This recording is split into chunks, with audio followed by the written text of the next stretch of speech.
Okay, so today we are starting statics. So the main point, so since we've gone through dynamics and done a lot of other stuff where we're dealing with some of torques and some of forces in the X and the Y, this section is not particularly different. The one thing that people tend to have trouble with is modeling fixed points. So just like drawing the free body diagrams themselves and including the correct forces at the fixed points. So in your homework this week, you have some stuff where you have like a ladder sliding up against a wall and some other things like that. And so we're going to just kind of start by talking about how we're going to model fixed points, and then we're going to do some example problems where we're going to use that.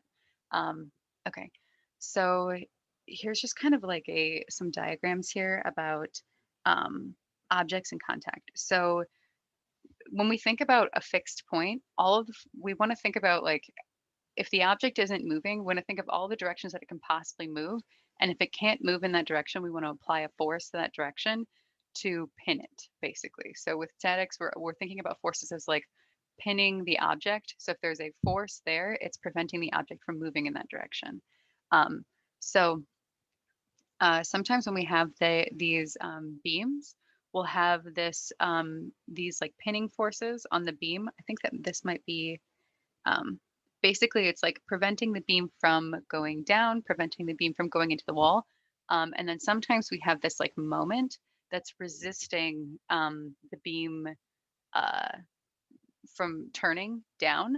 So there's kind of a good like zoom in to like what that actually means. So if you think about like having two screws on a beam, basically, it's like these two forces here are creating a moment to resist the beam being pressed downward or rotated downwards. Um, that might not make sense right away, but I think as we kind of do the examples, it'll kind of like help to um, clear things up a little bit. But you'll see a couple of different types. So if there's just a roller on a surface, you might just have this pinning force and then sometimes like a friction force between this object and the roller. Normally it's just a roller and you'd have a normal force. For a pinned object, if we think about, well, we can't move anything in the x direction, and it's also pinned in the y, so we would have two forces. And then for just like a simple surface with no friction, if you think about with no friction, like it could move, like to the sideways, but it's just got that one normal force basically pinning it. Okay. Um, there's a little bit more kind of in-depth explanation of kind of some of these different ideas.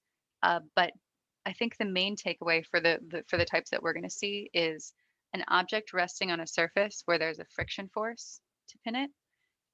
We're also going to see, I don't know if we're going to see a pivot today, um, but I think so. This pivot and this pivot are very similar. The only difference is that this one is rotating or is preventing this rotation. And so if we prevent the rotation, we have to model the beam as having a torque that's going to act against the torque that's going down. So in static systems, there are a couple of sets of rules that always apply. When we have static conditions, the sum of the x forces is always equal to 0, the sum of the y forces is always equal to 0, and the sum of the torques is always equal to 0. So we want to find all the forces in the system, set everything equal, and then use that to be able to like solve for our unknown forces. Okay. So let's kind of look at some examples and see how we might apply what we're given as a pin. If you don't remember these, you can feel free to just refer back to this sheet at any time to try to figure out like how you might draw the pin for your force or draw the pinning forces. Okay, so in our first example, we have a diving board. So it's fastened to this left support and it's with a pivot. So if we scroll up here and we're looking at a pivot, okay, well, here's what our pivot would be. We have this X and this Y force that's going to prevent it from moving. Okay, so we know that we have a pivot. And it's simply at rest on the right support. So it's at rest. Okay, so resting on a frictionless surface, that's what we would look at right there. So we're just kind of touching that surface at rest, okay? So no friction between the right support and the board. So what's the force made on the diving board by each support?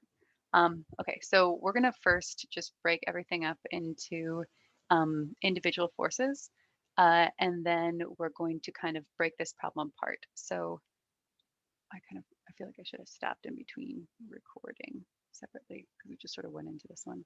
I pause for 1 second.